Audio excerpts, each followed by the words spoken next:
ओम नमो भगवते वासुदेवाय। 8वां अध्याय। गर्भ में परीक्षित की रक्षा, कुंती के द्वारा भगवान की स्तुति और युधिष्ठिर का शोक। सूत जी कहते हैं, इसके बाद पांडव श्री कृष्ण के साथ जलांजलि के इच्छुक मरे हुए स्वजनों का तर्पण करने के लिए स्त्रियों को आगे करके गंगा तट पर गए। वहां उन सब ने मृत बंधुओं का जलदान दिया और उनके गुणों का स्मरण करके बहुत विलाप किया। तदनंतर भगवान के चरण कमलों की धूलि से पवित्र गंगा जल में पुनः स्नान किया। वहां अपने भाइयों के साथ कुरुपति महाराज युधिष्ठिर, धृतराष्ट्र, पुत्र शोक से व्याकुल गांधारी, कुंती और द्रौपदी सब बैठकर मरे हुए स्वजनों के लिए शोक करने लगे। भगवान श्री कृष्ण धौम्यादि मुनियों के साथ उनका संतावना दी और समझाया कि संसार के सभी प्राणी काल के अधीन हैं, मौत से किसी को कोई बचा नहीं सकता। इस प्रकार भगवान श्री कृष्ण ने अजात शत्रु महाराज युधिष्ठिर को उनका वह राज्य जो दूतों ने छल से छीन लिया था वापस दिलाया तथा द्रौपदी के केशों का स्पर्श करने से जिनकी आयु क्षीण हो गई थी उन दुष्ट राजाओं का वध कराया।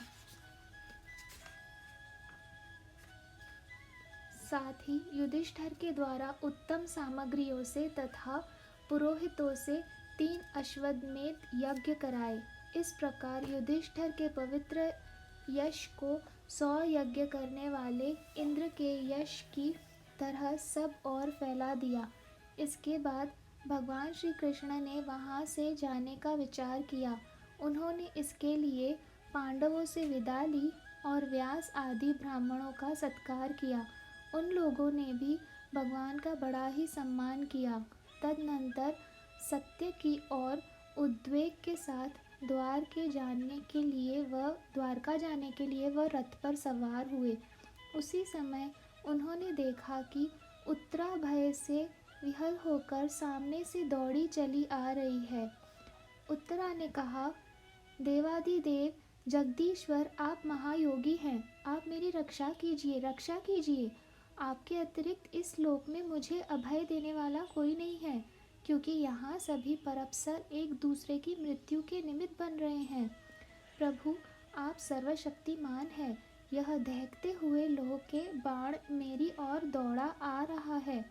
स्वामिन, यह मुझे भले ही जला डाले, परंतु मेरे गर्भ को नष्ट न करे, ऐसी कृपा कीजिए। सूत जी कहते हैं, भक्त वत्सल भगवान श्री कृष्ण उसकी बात सुनते ही जान गए कि अश्वत्थामा ने पांडवों के वंश को निर्बीज करने के लिए यह ब्रह्मास्त्र का प्रयोग किया है। शौनिक जी, उसी समय पांडवों ने भी देखा कि जलते हुए 5 बाण हमारी ओर आ रहे हैं, इसलिए उन्होंने भी अपने अपने अस्त्र उठा लिए। सर्वशक्तिमान भगवान श्री कृष्ण ने अपने अनन्य प्रेमियों पर, शरणागत भक्तों पर बहुत बड़ी विपत्ति आई जानकर अपने निज अस्त्र सुदर्शन चक्र से उन निज जनों की रक्षा की। योगेश्वर श्री कृष्ण समस्त प्राणियों के हृदय में विराजमान आत्मा है। उन्होंने उत्तरा के गर्भ को पांडवों की वंश परंपरा चलाने के लिए अपनी माया के कवच से ढक दिया। शौनिक जी, यद्यपि ब्रह्मास्त्र अमोघ है और उसके निवारण का कोई उपाय भी नहीं है, फिर भी भगवान श्री कृष्ण के तेज के सामने आकर वह शांत हो गया। यह कोई आश्चर्य की बात नहीं समझी जानी चाहिए, क्योंकि भगवान तो सर्वश्चर्यमय है। वे ही अपनी निज शक्ति माया से स्वयं अंजन्मा होकर भी इस संसार की सृष्टि, रक्षा और संहार करते हैं। जब भगवान श्री कृष्ण जाने लगे तब ब्रह्मास्त्र की ज्वाला से मुक्त अपने पुत्रों के और द्रौपदी के साथ सती कुंती ने भगवान श्री कृष्ण की इस प्रकार स्तुति की। कुंती ने कहा, आप समस्त जीवों के बाहर और भीतर एक रथ स्थित है, फिर भी इंद्रियों और वृत्तियों से देखे नहीं जाते, क्योंकि आप प्रकृति से अपने पूरे आदि पुरुष परमेश्वर हैं। मैं आपको नमस्कार करती हूँ। इंद्रियों से जो कुछ जाना जाता है उसी की तह में आप विद्यमान रहते हैं और अपनी ही माया के परत से अपने को ढके रहते हैं। मैं अबोध नारी आप अविनाशी पुरुषोत्तम को भला कैसे जान सकती हूँ। जैसे मुंड लोग दूसरा भेष धारण किए हुए नट को प्रत्यक्ष देखकर भी नहीं पहचान सकते, वैसे ही आप दिखते हुए भी नहीं दिखते। आप शुद्ध हृदय वाले विचारशील जीवन मुक्त परम हंसों के हृदय में अपनी प्रेममयी भक्ति का सृजन करने के लिए अवतीर्ण हुए हैं। फिर हम अल्प बुद्धि स्त्रियां आपको कैसे पहचान सकती हैं। आप श्री कृष्ण वासुदेव देवकी नंदन नंद गोपाल के लाडले लाल गोविंद को हमारा बारंबार प्रणाम है, जिनकी नाभि से ब्रह्मा का जन्मस्थान कमल प्रकट हुआ है, जो सुंदर कमलों की माला धारण करते हैं, जिनके नेत्र कमल के समान विशाल और कोमल हैं, जिनके चरण कमलों में कमल का चिन्ह है। श्री कृष्ण ऐसे आपको मेरा बारंबार नमस्कार है। ऋषिकेश, जैसे आपने दुष्ट कंस के द्वारा कैद की हुई और चिरकाल से शोकग्रस्त देवकी की रक्षा की थी, वैसे ही पुत्रों के साथ मेरी भी आपने बारंबार विपत्तियों से रक्षा की है। आप ही हमारे स्वामी हैं, आप सर्वशक्तिमान हैं। श्री कृष्ण, कहाँ तक गिनाऊं। विष से, लाक्षागृह की भयानक आग से, हिडिंब आदि राक्षसों की दृष्टि से, दुष्टों की धूत सभा से, वनवास की विपत्तियों से और अनेक बार के युद्धों में अनेक महारथियों के शास्त्रों से और अभी अभी इस अश्वत्थामा के ब्रह्मास्त्र से भी आपने ही हमारी रक्षा की है। जगत गुरु, हमारे जीवन में सर्वदा पद पद पर विपत्तियां आती रहें, क्योंकि विपत्तियों में ही निश्चित रूप से आपके दर्शन हुआ करते हैं और आपके दर्शन हो जाने पर फिर जन्म मृत्यु के चक्कर में नहीं आना पड़ता। ऊंचे कुल में जन्म, ऐश्वर्य, विद्या और संपत्ति के कारण जिसका घमंड बढ़ रहा है, वह मनुष्य तो आपका नाम भी नहीं ले सकता, क्योंकि आप तो उन लोगों को दर्शन देते हैं जो अकिंचन है। आप निर्धनों के परम धन है। माया का प्रपंच आपका स्पर्श भी नहीं कर सकता। आप अपने आप में ही विहार करने वाले परम शांत स्वरूप हैं। आप ही कैवल्य मोक्ष के अधिपति हैं। आपको मैं बार बार नमस्कार करती हूँ। मैं आपको अनादि अनंत सर्वव्यापक सबके नियंता काल रूप परमेश्वर समझती हूँ। संसार के समस्त पदार्थ और प्राणी आप में से टकराकर विषमता के कारण परस्पर विरुद्ध हो रहे हैं, परंतु आप सब में समान रूप से विचर रहे हैं। भगवान, आप जब मनुष्यों की सी लीला करते हैं, तब आप क्या करना चाहते हैं, यह कोई नहीं जानता। आपका कभी कोई न प्रिय है और न अप्रिय। आपके संबंध में लोगों की बुद्धि ही विषम हुआ करती है।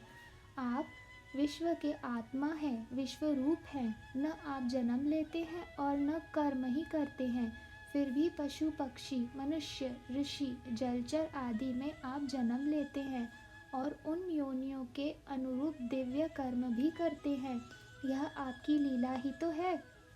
जब बचपन में आपने दूध की मटकी फोड़कर यशोदा मैया को खिजा दिया था और उन्होंने आपको बांधने के लिए हाथ में रस्सी ली थी, तब आपकी आंखों में आंसू छलक आए थे, काजल कपड़ों पर बह चला था, नेत्र चंचल हो रहे थे और भय की भावना से आपने अपने मुख को नीचे की ओर झुका लिया था। आपकी उस दशा का लीला चरित्रा ध्यान करके मैं मोहित हो जाती हूँ। भला जिससे भय ही भय मानता है, उसकी यह दशा।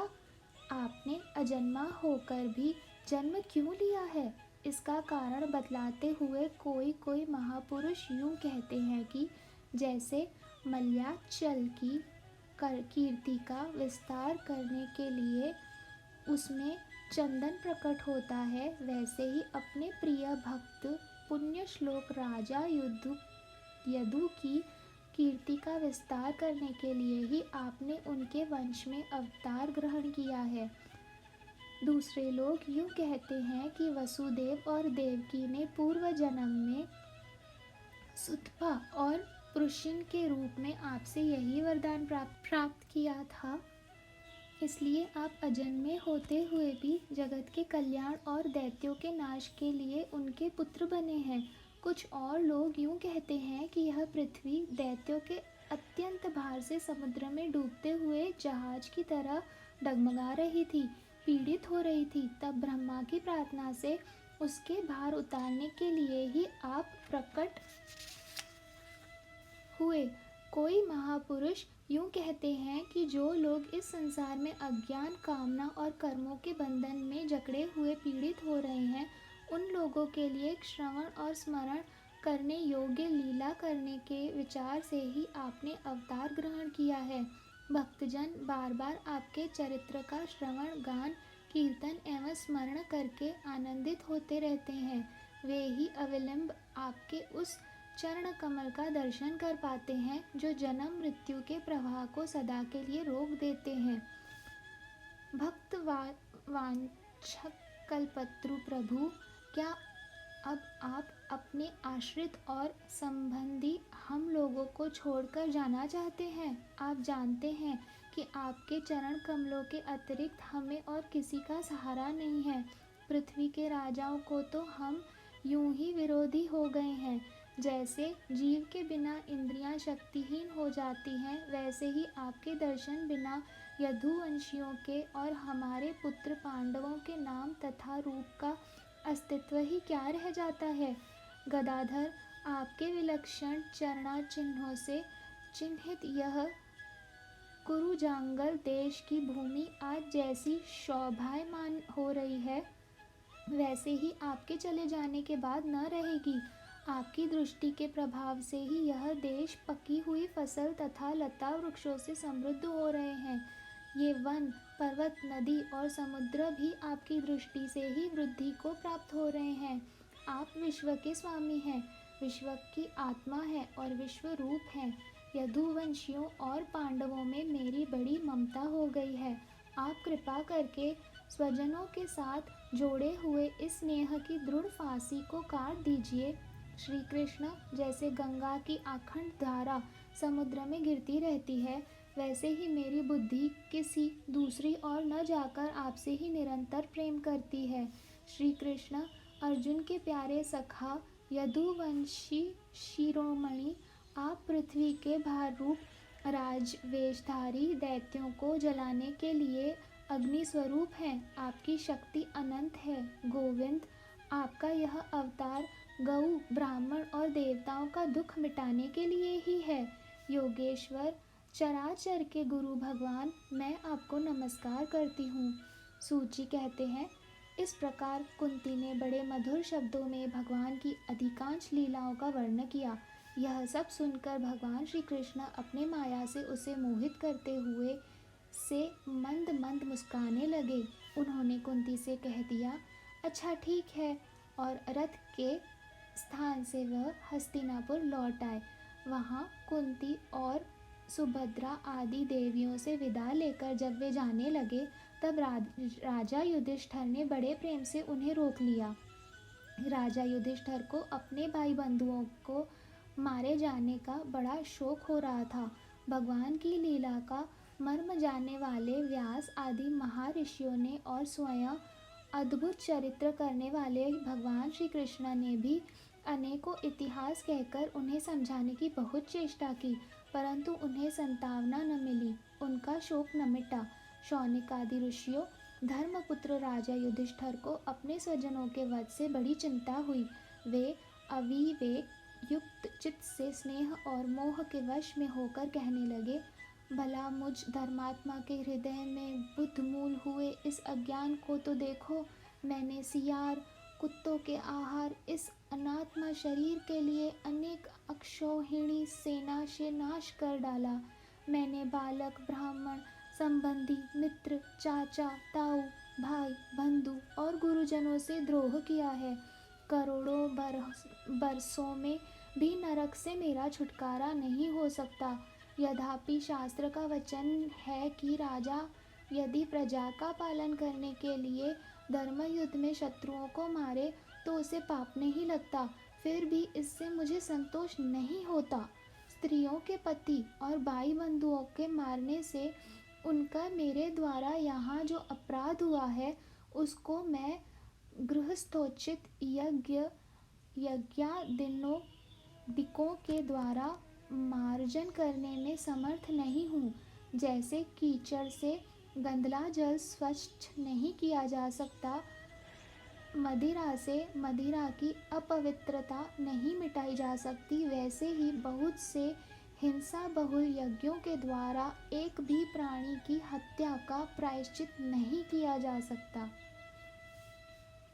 9वें अध्याय में हम जानेंगे युधिष्ठिर आदि का भीष्म जी के पास जाना और भगवान श्री कृष्ण की स्तुति करते हुए भीष्म जी का प्राण त्याग करना। नमस्कार।